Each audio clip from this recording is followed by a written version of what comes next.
Hello everyone and welcome back to my channel. For those of you who don't know me, I'm Maxine Fisher, an author, fiber artist, and queer parent of one. For those of you who are returning, welcome back. I have a special project for today. Today is going to be another episode of Maxine Goes Rogue.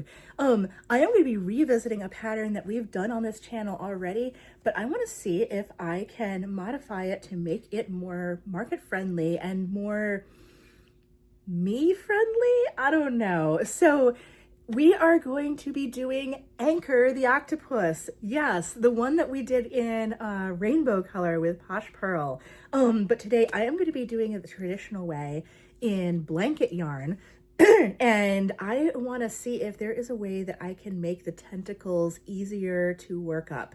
I know that's been like a pain point for me and maybe for other crocheters, because if you're a crocheter and you're watching this channel, one thing you may not love doing is crocheting into a big long chain. I'm not going to give any spoilers of how to do the pattern. You would need to buy that from Humble Child Co. and I'm going to link it down below.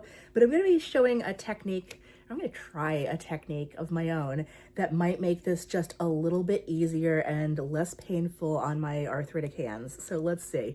Without further ado, let's get into it.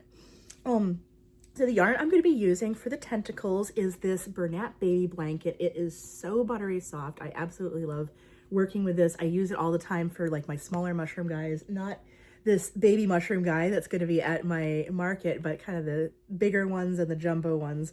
And then for the body, I have 3 balls of this sea glass that, this is Premier Basics Chenille Brights in sea glass. And I got this a while ago in just one of those big stash bags, and I've been waiting for the perfect project. So I think this and this are just going to be stunning together. So let me see. Hook size. Let me find my jumbo hook. This is not the jumbo hook. This is the problem with the tulip hooks, is they're all red, or at least the red ones I buy. But they are absolutely the best crochet hooks out there. So I'm going to be conservative and use a 6.5 millimeter hook. So I know that I have the absolute best tools available to be working this job. So first step in this pattern is to make the tentacles. And I don't think I am spoiling anything by telling y'all that you are crocheting into a chain, because that is how you do big, long pieces of crochet work. Look at me, try to get to the end of my yarn. But what you may not know is that there is more than one way to do a chain. And the reason why I am pulling all this slack out is that I want to have a couple wingspan worth of yarn. So let me do 1, 2, 3 wingspan. And I think this should be enough to do a double chain. That's right, we are going to be doubling our chain. So I'm going to show you, but you can find other YouTube tutorials out there to do this type of chain that probably are more effective than me holding my hands up here on the screen. So we're going to start with a slip knot after we have already measured out 3 wingspan of tail yarn. It might be too much, but that's okay because we can always cut it. Now you're going to make this slip knot kind of loose. You don't want it to be super, super tight on the hook, because this is going to be your foundation stitch. Next, I'm holding my regular yarn here with my hand, and this is my tail. I'm going to loop my tail around the hook to make a second stitch. And then, holding both these stitches very loosely on the hook, I'm going to pull my yarn through both. Repeat that. So in front, facing me, I've pulled up another loop and make a chain stitch. Pull up another loop, make a chain stitch. Now you're going to see that you form this chain that has a front and a back with 2 sets of V-stitches.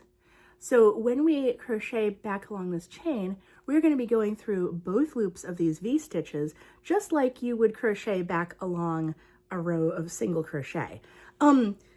This is going to make the chain a little bit heavier and use up a tiny bit more yarn, but I think it's going to be worth the trade-off. Because I do a lot of projects that do involve crocheting into a chain, and I almost always double chain. And I find that it's so much easier to just crochet back down that chain and then to be able to crochet into the other side going through both loops. It's easier to find your stitches and stick the hook through. And that's kind of the pain point for me, is crocheting along that single chain, trying to find my loops, trying to make everything come out even. Welcome, kitty kitty. Hi, Lily. So crocheting down that chain and trying to make everything come out even and dealing with the... Stop.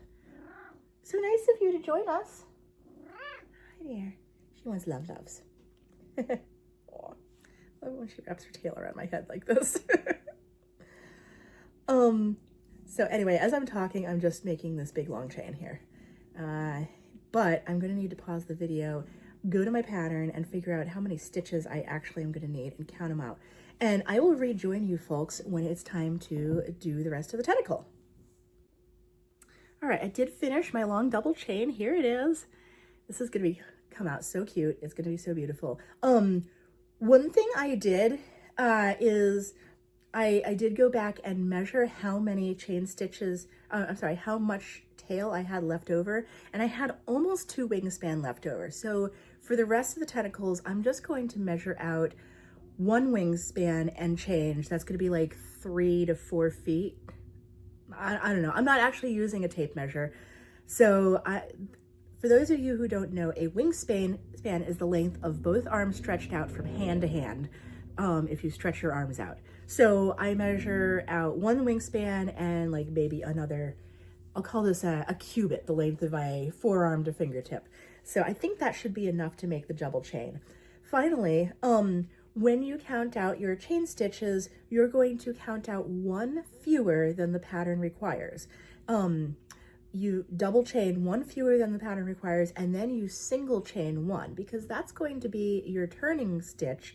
And you don't, if you have a double chain in there, it's just extra bulky. So let's say the pattern called for, I don't know, say 11 stitches. Obviously that's not it.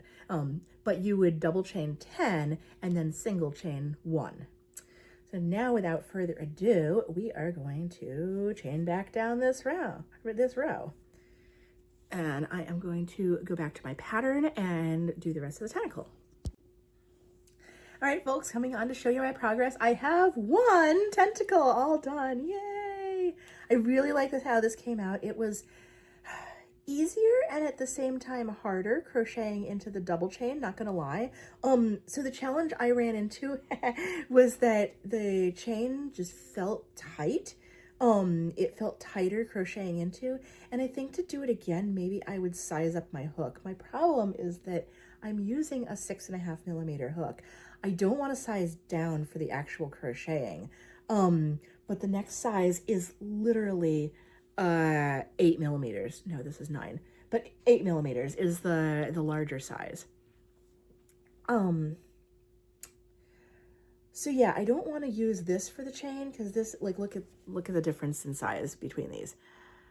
So like if I was doing like regular parfait chunky, I would just go up like 0.5 millimeters. And I'm sorry, like I feel like now I'm going on a tangent.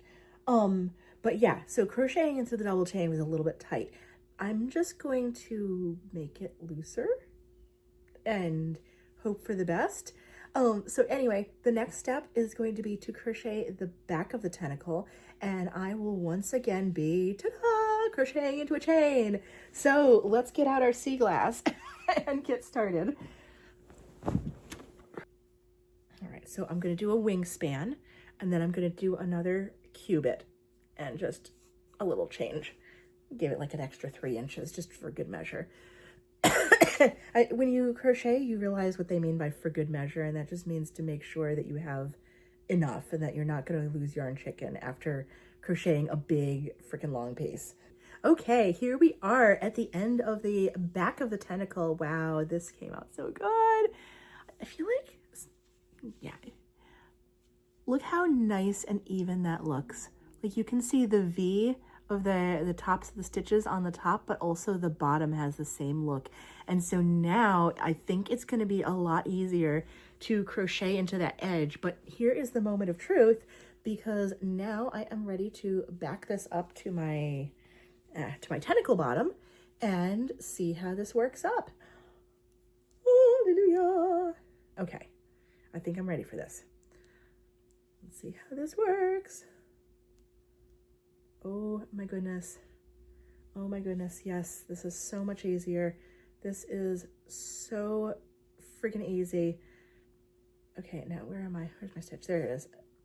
Okay, so the quirky thing about the double chain is the stitches aren't quite at the exact angle that you would expect them if they were a single crochet, but they are still so much easier to get my hook into as opposed to the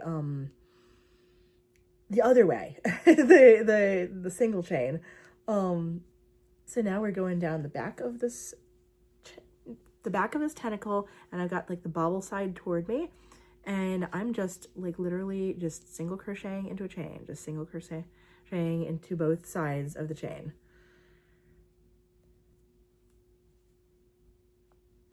And the hard part with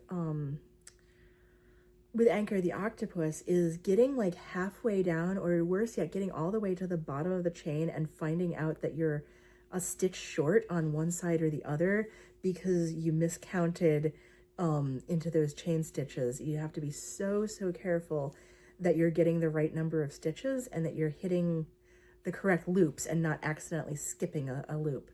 So yeah, this is just, it's so much easier to see. It's more of a pleasure. And I love how this pattern works up, and it's so tedious with the crocheting into the bottom of the chain. So I'm glad I'm trying this.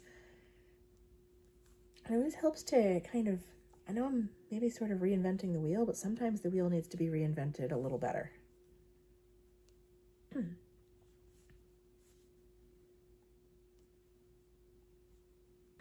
All right, everybody, the final reveal, here it is.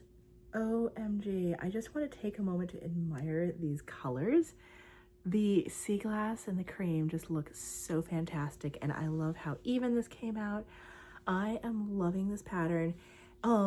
So definitely crocheting that double chain looser than you need to helped. I just basically pulled tighter when I was, I pulled open those initial stitches as I was crocheting the double chain so that it had kind of looser tension than I tend to do. I do tend to have really tight tension, and it always bites me in the butt. So learn from my mistakes and make sure that you crochet that double chain loosely, and it will help. Like going up the one margin where the cream was double chained was a little tough, but then going back down the top of the double chain for the green was absolutely a pleasure. I really found myself just zoning out and being able to crochet, which is what I want to do, not sitting here having to count stitches and figure out how many I did and making sure that I got all the loops. So yeah, this was a success. I'm going to come on one more time and show you guys the finished product, and hopefully I will have a full-sized anchor done in no time. Oh, I'm so excited about this, guys. This is going to be the prettiest anchor I've done yet.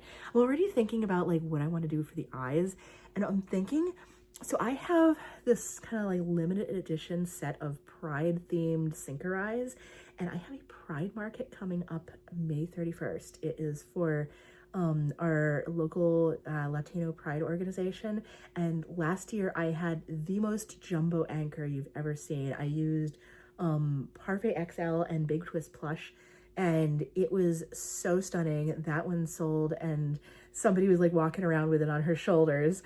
So this one I'm definitely doing more.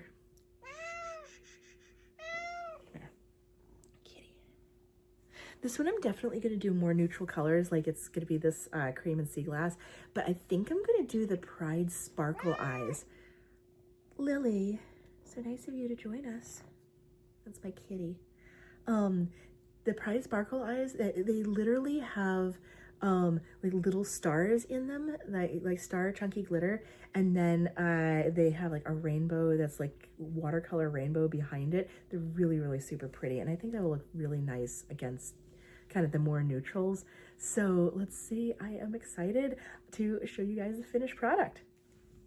Hey folks, it has been a hot second, but I am here to finally show you my finished project. I wanted to show you in broad daylight my final Anchor the Octopus, woohoo!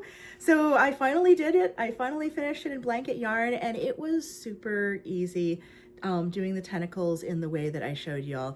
But I just want to show him off because he's so cute. Look at him, look at those rainbow eyes. I'm gonna put it up to the camera so you can see the rainbows. Oh, I feel like it's still shadowed, but it's got these beautiful luminous rainbow eyes. I love it. And I love the colors I picked, especially the cream. I feel like Anchor really works up nicely with a bright solid and a cream neutral, or a neutral color and a bright color on the tentacles. That seems to be a good formula, so I think we'll stick with it. But yeah, he came out so cute. Let's see if I can have him give me a hug there. He is so huggable. I love to, you know, draping him over my shoulders. I feel like this makes a good, like a couch companion where you can just kind of sit Anchor on the back of your couch or favorite chair and have him give you an 8-armed hug when you need it. So yeah, this is my Anchor. I hope that you enjoyed this video and that you were able to learn something from it. If you're trying to make Anchor to the Octopus and you find the tentacles difficult, maybe using the double chain method will help you as well. But let me know in the comments how it goes for you, and if you feel like it's, you know, is it too much work? Is it something that makes the crocheting easier? Have you found that it's fine the way that they have it? Let me know in the comments because I'm really curious to see what other crocheters' experiences with this plushie are. As always, be kind, please, in the comments to me, to other people, and ultimately to yourself. I'm going to call this video for the day, folks. So have a fabulous day and stay creative. Bye.